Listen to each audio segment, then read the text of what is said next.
Halo, hari ini kita masih tetap ngebahas technical test lagi, teman-teman. Seperti dua video sebelumnya, di mana kita ngebahas tentang SQL test di Shopee maupun SQL test di Grab.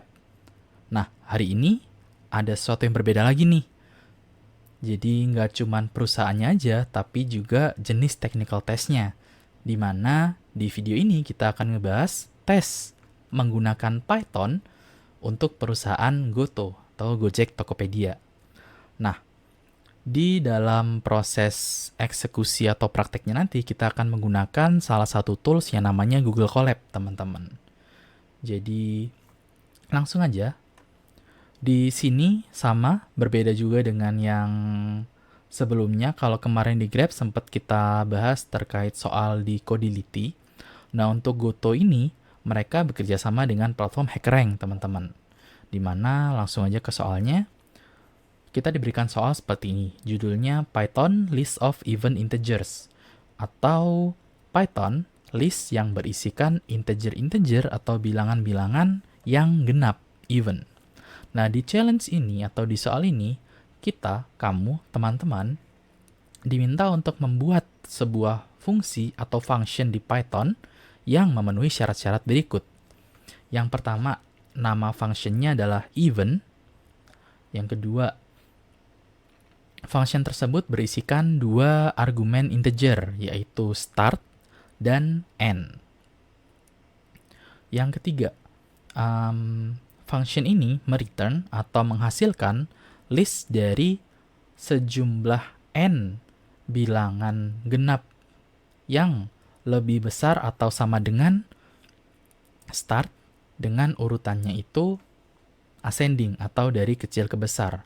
Mungkin biar lebih mudah kebayang, seperti ini teman-teman. Jadi kita punya function yang namanya even tadi dengan dua argumen, yaitu start dan juga end. Nah, outputnya berupa list. Di sini contohnya misalnya startnya adalah 6 dan n-nya adalah 3, atau di situ 6,3. Nah, outputnya yang diharapkan adalah list yang berisikan 6, 8, 10. Jadi ada 3 bilangan genap yang dimulai dari bilangan start. Jadi n-nya 3 bilangan genap. Kemudian dimulai dari start, dimulai dari 6 gitu. Jadi ada 6, 8, dan 10. Contoh lainnya ada 8,4 yang menghasilkan 8, 10, 12, dan 14. Kemudian ada 11,2 yang menghasilkan 12,14. Jadi, sekali lagi kita bahas ulang soalnya. Di sini kita diminta untuk membuat sebuah function di Python yang memiliki dua argumen, yaitu start dan end, dan akan menghasilkan output berupa list yang isinya adalah bilangan-bilangan genap sejumlah n dengan dimulai dari lebih besar atau sama dengan start. Seperti ada contoh di sini. Nah, kurang lebih itu soalnya, dan seperti yang udah dibahas tadi di awal, kita akan melakukan eksekusinya langsung di Google Colab, teman-teman, di mana ini salah satu tools dari Google untuk kita gunakan membuat programming atau belajar programming Python. Jadi langsung aja ke linknya, yaitu colab.research.google.com, dan di sini saya udah siapin sih. Oke. Nah, jadi soal yang tadi udah saya ketik ulang di sini, jadi kita nggak perlu bolak-balik ya. Kembali ke slide yang tadi maupun ke sini. Intinya, ini ada salah satu tools dari Google, yaitu colab.research.google.com, di mana kita bisa mengeksekusi program-program dengan bahasa pemrograman Python untuk kita eksekusikan di sini gitu. Dan soalnya yang tadi yaitu function yang namanya even dan lain sebagainya gitu. Oke, jadi mungkin kita coba bahas sedikit rangkuman aja, sekaligus untuk reminder mungkin terkait dengan istilah-istilah yang tadi udah kita bahas di Python gitu. Yang pertama adalah function, teman-teman. Function di Python itu bisa kita bayangkan sebagai kumpulan beberapa baris perintah yang dijadikan satu paket gitu teman-teman. Jadi misalnya teman-teman pernah bikin programming Python dan di situ mau diringkas atau digabungkan menjadi satu kesatuan, nah itu biasanya kita sebut sebagai function atau fungsi. Contohnya seperti apa? Biasanya untuk membuat function di Python kita akan menggunakan sintaks yang namanya def gitu atau define, definisi. Nah, di mana biasanya sesimpel kita memasukkan nama fungsinya dan diikuti dengan argumen yang perlu dimasukkan. Bisa kosongan, bisa kita isikan sesuatu, 6, X, Z, dan lain sebagainya gitu. Kemudian kita berikan titik 2. Nah, di dalam titik 2 ini atau di dalam fungsi ini barulah kita masukkan kumpulan-kumpulan perintah yang mau kita eksekusikan di fungsi tersebut. Misalnya simpel aja print ini fungsi. Nah, dengan begini, ketika kita memanggil fungsi tersebut dengan namanya, nama fungsi gitu misalnya. Nah, kalau kita eksekusi ini, dia akan menjalankan perintah yang ada di bawahnya gitu sih. Jadi itu adalah fungsi, di mana dia merupakan kumpulan beberapa baris perintah. Di sini cuma satu sih, tapi bisa kita lakukan atau kita bisa masukkan beberapa atau lebih dari satu baris perintah untuk dieksekusikan di dalam satu fungsi gitu. Oke, itu untuk fungsi di mana dia akan menjalankan perintah-perintah yang dituliskan di dalamnya. Nah, yang kedua, mungkin karena kita kasusnya di sini adalah berkaitan dengan berkaitan dengan challenge ini, maka kita perlu juga mempelajari yang namanya control flow, teman-teman, atau loop. Loop atau control flow, dimana untuk di Python sendiri ini menjadi salah satu nyebutnya apa ya, fungsi juga bukan atau sintaks juga bukan. Intinya loop atau control flow ini akan mengatur alur jalannya eksekusi program teman-teman. Nah, yang paling umum mungkin teman-teman pernah dengar juga ada yang namanya for loop, ada juga yang namanya while loop, ada juga mungkin yang pernah dengar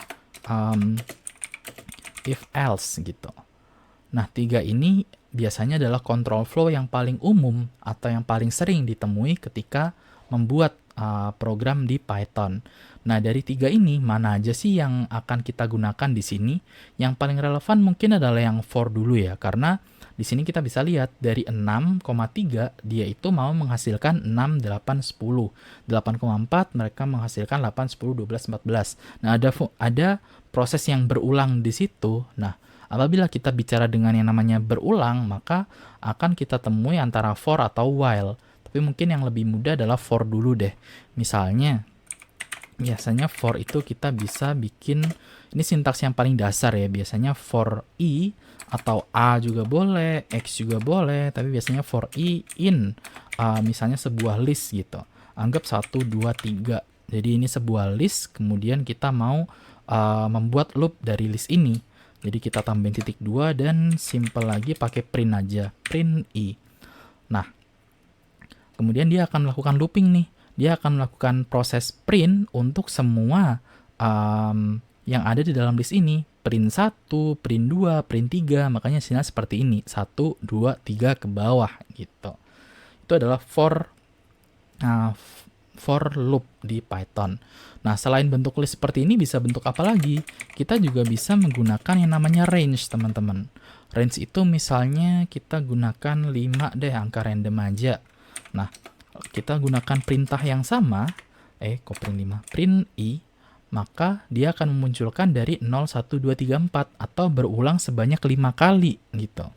Range 5 ini kebacanya gimana? Range 5 ini bisa kita pahami sebagai kita akan mulai dari angka paling dasar dulu yaitu 0 dan dia akan berulang sebanyak 5 kali gitu. Jadi 0, 1, 2, 3 dan juga 4. Kenapa 5 nggak ikut? Karena 5 itu bisa dibilang titik akhirnya atau ya udah titik akhirnya. Jadi dia nggak ikut ke print atau nggak ikut mendapatkan eksekusi programnya gitu. Atau di sini kan juga udah melakukan perintahnya sebanyak 5 kali gitu. Jadi 0, 1, 2, 3, 4.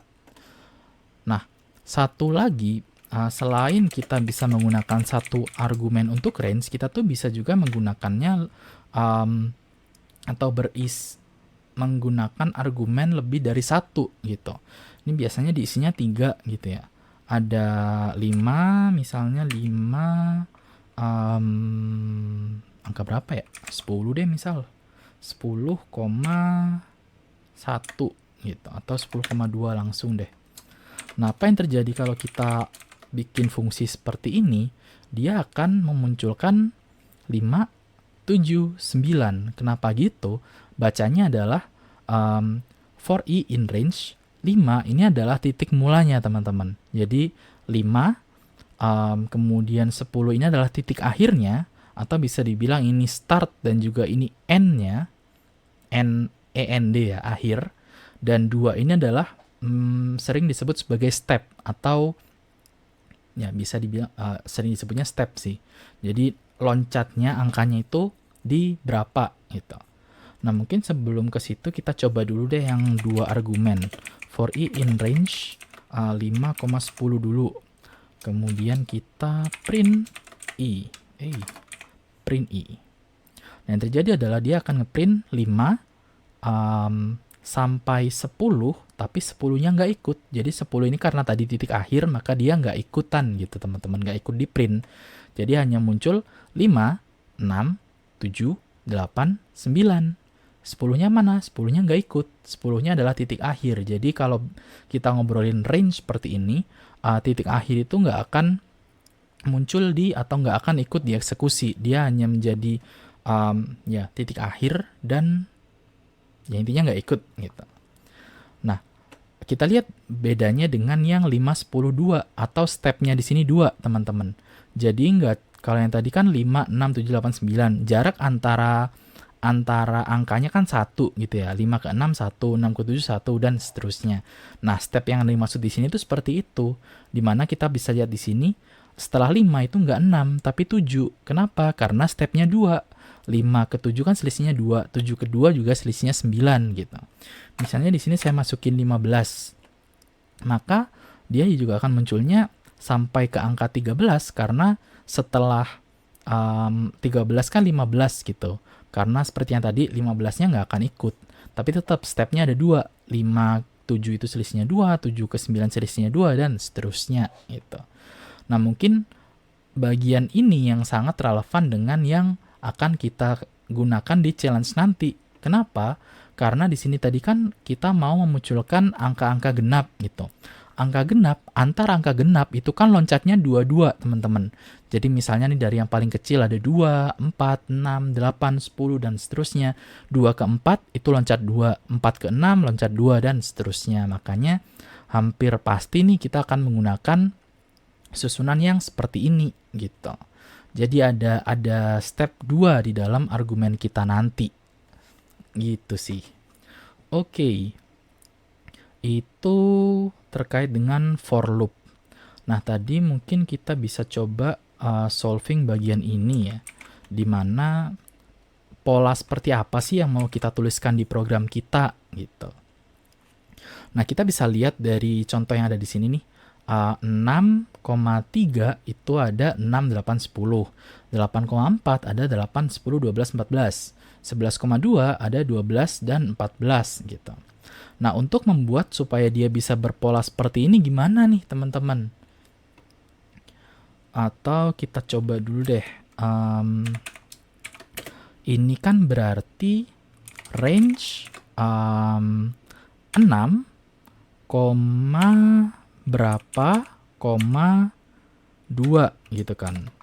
Yang di bawahnya juga range 8, berapa, 2, karena loncatnya 22 semua kan. 6 ke 8, 2, 8 ke 10, 2, 10 ke 12 juga 2, 12 ke 14 juga 2 gitu. Jadi bisa dibilang ini sesuai dengan pola yang mau kita cari nih. Kita tinggal cari tengahnya nih angka berapa gitu. Nah, kita coba dulu nih. 6, 8, 10 itu kan berarti dari 6 ke berapa dan stepnya 2. Kemudian 8 ke berapa, stepnya juga 2. Nah, kalau kita ikuti pola yang tadi nih, di sini 5, 7, 9, 11, 13. Dan 15-nya nggak ikut. Berarti kan angka yang akan jadi angka di tengah ini adalah dari angka terakhir hasil yang muncul ditambahkan dengan 2 gitu kan. Jadi di sininya 15, di hasil akhirnya itu adalah 13 dan selisih mereka adalah 2. Berarti ini kan kita bisa tuliskan bahwa angka yang ada di tengah untuk yang 6 ini adalah 6,10 tambah 2 itu adalah 12. Dan untuk yang 8 berarti 8,14 tambah 2. 14 tambah 2 itu 16,2. Nah, dari sini pola seperti apa nih yang bisa kita temukan gitu. 6 ke 12, 8 ke 16. Gimana caranya kita bisa hubungkan dengan start dan end yang tadi, teman-teman? Karena kan kita hubungkan dengan sini nih, 6,3 dan 8,4. Untuk kita tuh bikin polanya gitu, yang bisa kemudian kita jadikan program di Python-nya. Nah, di sini 6, 12, 2. 6, 12, 2.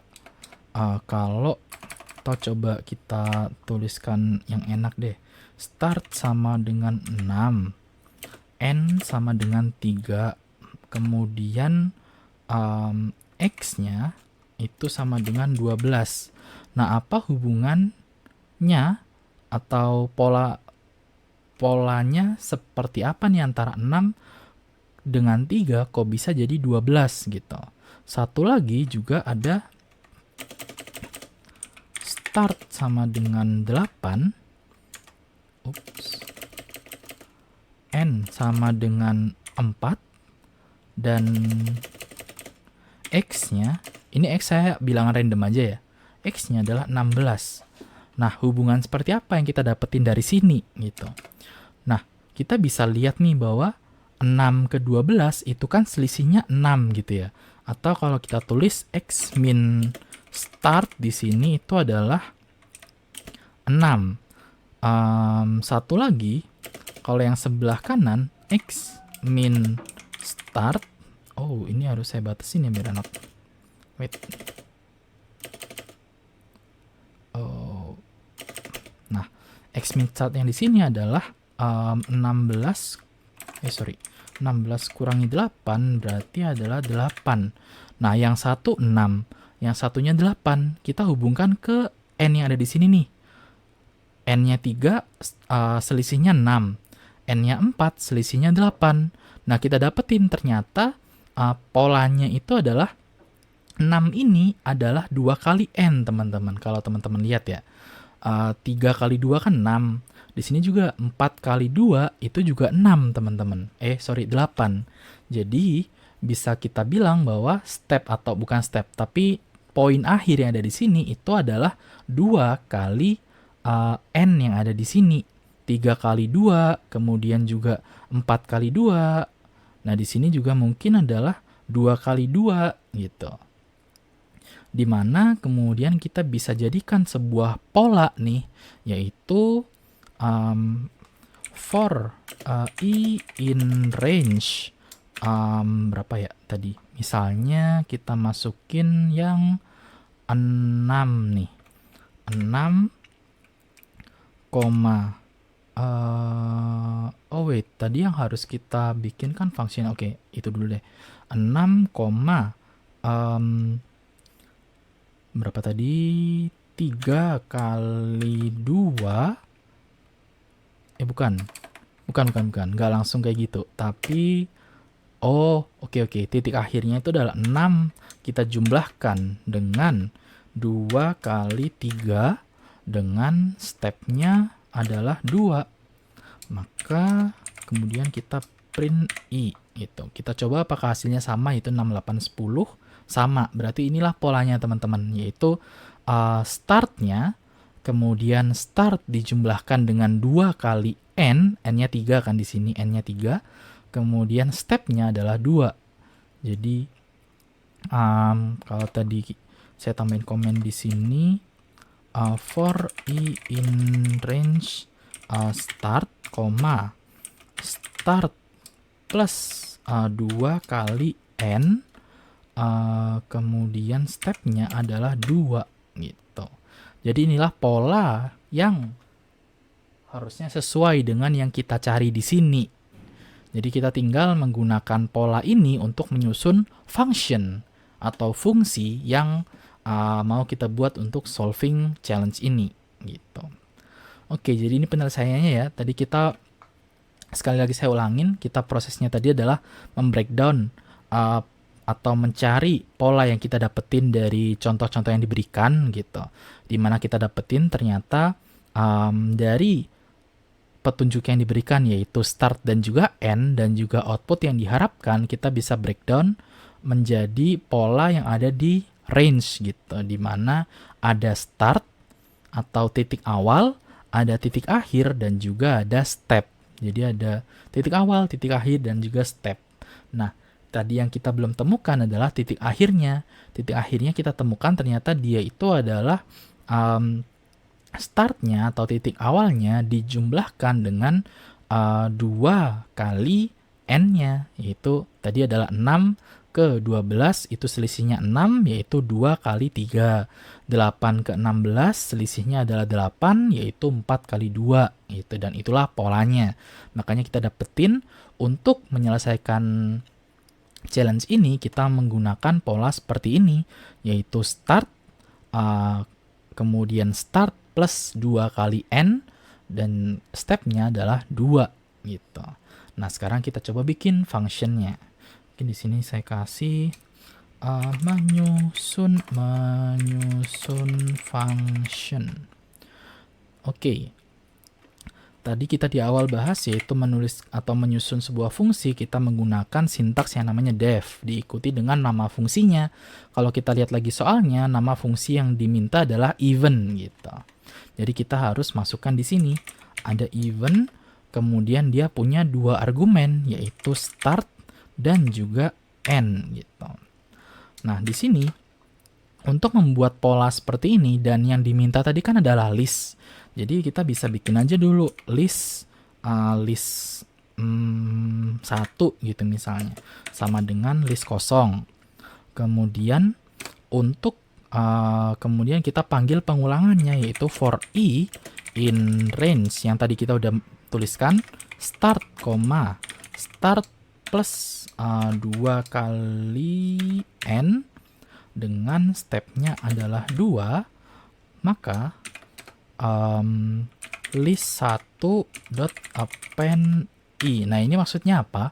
Dari list kosong yang tadi kita udah buat, dia akan memasukkan angka-angka ini nih teman-teman. Jadi dari i-nya kan tadi ada 6, 8, 10. Nah, semua itu nanti akan disimpan ke dalam atau dimasukkan, ditambahkan ke list kosong ini. Jadi harusnya nanti kalau misalnya kita masukin 6,3 tadi, dia akan berisi 6, 8, 10, dan sebagainya gitu.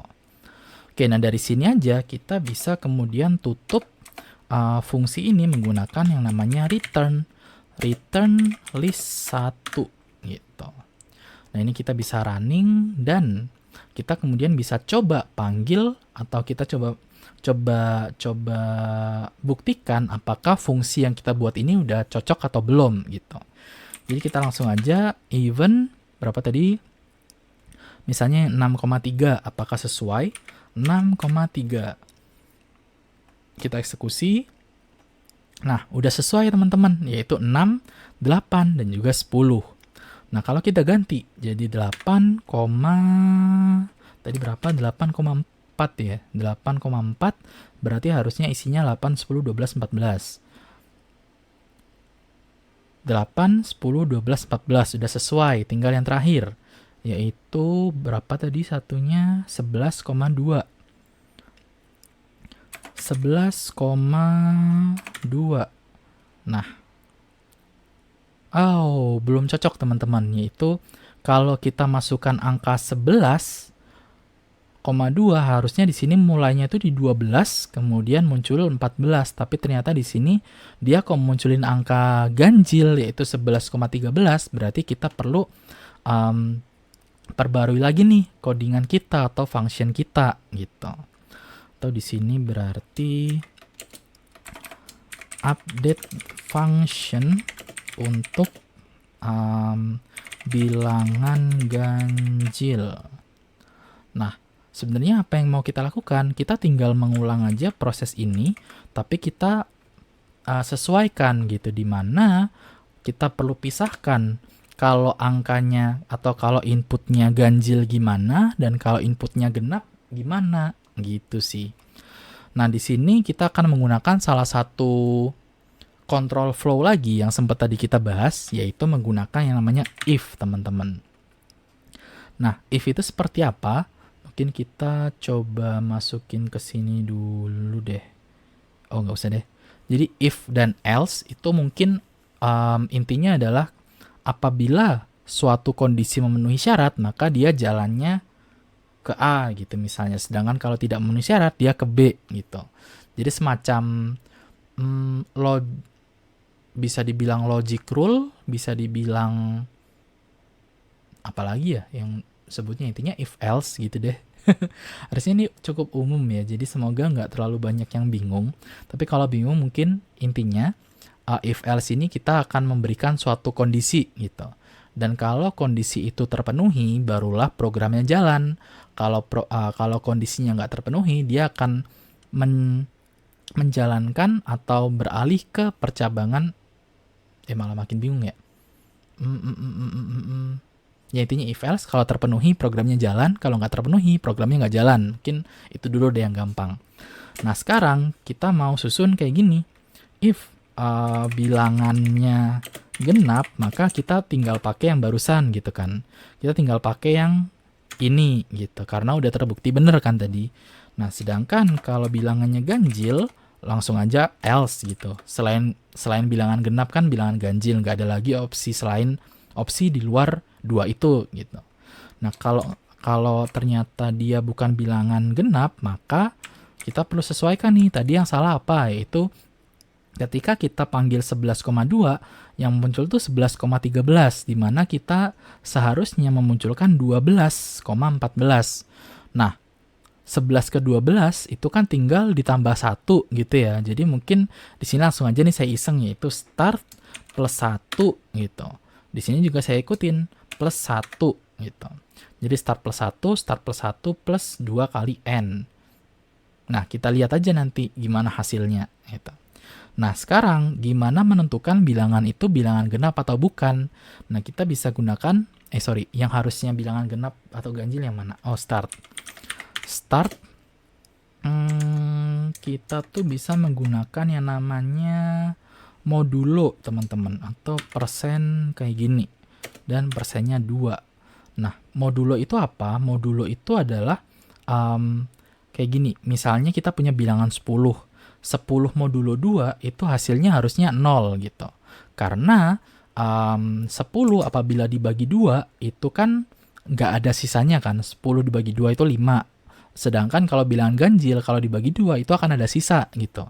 Misalnya 9 dibagi 2 itu kan harusnya 4 dan sisa 1 gitu. Kayak gitu sih. Jadi di sini kita bisa gunakan seperti ini. Atau saya kasih komen sebutnya apa ya? Menentukan bilangan genap. Nah, atau menunjukkan atau nggak usah ditulis deh, intinya bilangan genap. Jadi 2 modulo 2 itu pasti 0, 4 modulo 2 itu pasti 0 juga. Atau kita coba aja di sini gitu. 2 modulo 2 apa hasilnya? 0. 4 modulo 2 dia juga harusnya hasilnya 0. Nah, kita coba kalau bilangan ganjil 7 modulo 2 harusnya isinya 1 gitu. Jadi modulo itu adalah intinya sisa dari bilangan dibagi bilangan yang lain. Jadi 7 modulo 2, 7 dibagi 2 ada sisanya enggak gitu. Atau 8 dibagi 2 ada sisanya enggak gitu. Oke, ini saya hapus. Salah. Ini saya hapus, kita balik ke sini. Jadi saya ulangi lagi, di fungsi yang kita barusan udah update, di sini kita masukkan kondisi if dan else, di mana yang pertama adalah langsung kita jadikan penentu adalah bilangan ganjil dan genapnya. Kalau bilangannya itu genap, ditunjukkan dengan modulo 2-nya itu adalah 0, maka kita gunakan aja range yang tadi, yaitu start plus 2 kali n, 2. Sedangkan kalau dia itu ganjil, maka startnya tadi kita perlu tambahkan 1. Kenapa? Karena di sini tadi yang diminta seperti itu, 11 maka 12 gitu kan. Oke, sekarang apa nih? If start, oh sorry, titik 2-nya masuk di situ malah. Titik 2-nya tadi di sini. Oke. Nah, sekarang kita ulangin aja lagi panggil even. Misalnya tetap yang tadi kita coba dulu pakai yang awal, yaitu 6, berapa? 6,3. 6,3 harusnya tetap sesuai sih, kan ini cuman yang kita ubah yang ganjil kan. Terus 8,4. Kita akan dapat 8, 10, 12, 14, masih sama. Sekarang satu lagi, 11,2 tadi. Apakah hasilnya sama, yaitu 12,14, ataukah masih yang 11,13? Nah, kita lihat sekarang. Nah, udah sesuai. Karena di sini kita udah bikin fungsi yang kita sesuaikan, yaitu bilangan startnya kita jumlahkan 1. Nah, kenapa kok bilangan startnya perlu kita jumlahkan 1? Selain dari contoh tadi, kita bisa refer ke soalnya gitu, dimana di poin ketiga nih, return list of n. Nah, integer yang lebih besar atau sama dengan. Jadi dia mau mulainya tuh dari bilangan yang sama dengan start atau yang lebih besar dibanding startnya gitu. Jadi kalau 6 ya 6, 8 ya 8, 11 karena dia bilangan ganjil, maka kita harus cari bilangan genapnya gitu, yaitu makanya kita jumlahkan 1 sehingga hasilnya 12 gitu sih. Jadi dari ini aja itu udah bisa menjadi solusi untuk untuk challenge ini. Nama functionnya even dengan argumennya ada start dan juga end. Di dalamnya kita bikin list kosong untuk kemudian diisikan di sini, di mana kita pisahkan untuk bilangan genap dan untuk bilangan ganjil seperti itu, dengan hasil akhir dari function even ini adalah list yang udah kita tentukan tadi gitu. Jadi ini udah menjadi jawaban final kita. Teman-teman kalau masukin jawaban ini di platform HackerRank-nya akan tetap jalan dan tetap sukses ya harusnya gitu. Oke, semoga cukup jelas, dan sekarang kita coba bikin function yang lebih singkat. Jadi yang tadi kan bisa dibilang cukup panjang gitu ya. Sebenarnya function ini bisa kita singkat teman-teman. Jadi mungkin saya coba ketik ulang def even start, end. Nah, di sini langsung aja saya masukin nih, yaitu if start modulo 2 sama dengan 0, maka sesuatu, saya tuliskan x dulu, else maka x. Nah, terus x-nya kok gede, ngapain? Nah, kemudian di sini yang saya mau return adalah langsung nih, jadi return. Tadi kan kita bikin list ya. Nah, list mana tuh list? Nah, sorry. Jadi kalau tadi kan kita bikin list kosong dulu gitu ya. Nah, sebenarnya kita bisa nih langsung menuliskan listnya itu di sini gitu. Jadi list nah, range yang ini kita bisa langsung ambil aja gitu. Range yang ini aja nih yang sambil. Nah, kayak gini. Ini saya ambil ke sini. Jadi ceritanya from Ray apa nih? Kapan saya ngetik ini? Oke. Nah, coba saya ganti fungsinya jadi event 1 gitu, jangan deh. Event singkat. Nah, Jadi tetap saya gunakan pola yang ada di sini, yaitu range start plus 2 kali n dan stepnya 2. Nah, yang perlu saya bedakan di sini kan tadi cuma startnya gitu ya. Di sini start, sedangkan kalau untuk bilangan ganjil kita perlu ganti dia jadi start plus 1 gitu.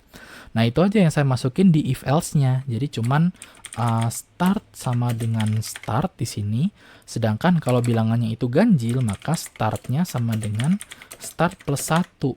Nah, dengan begini, ini langsung keringkas gitu kan. Jadi di bagian sini nggak akan salah lagi.